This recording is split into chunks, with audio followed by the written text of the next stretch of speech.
You ask Tiger to calculate.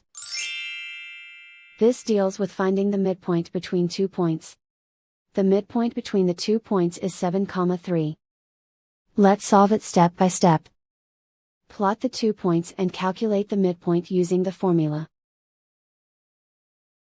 The coordinates of point 1 are, x1 equals -53, y1 equals 74.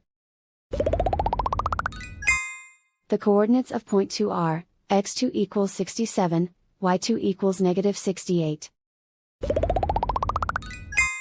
PM represents the midpoint of the 2 points.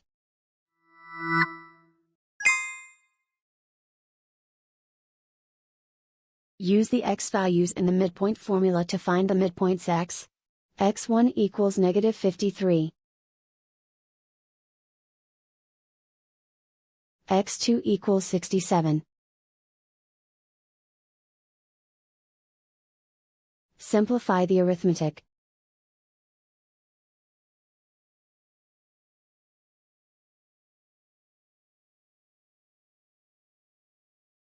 Use the y values in the midpoint formula to find the midpoints y.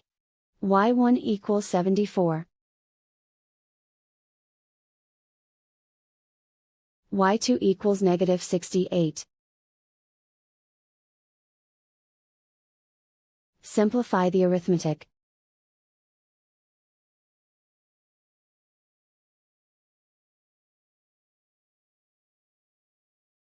And so, the midpoint is 7,3.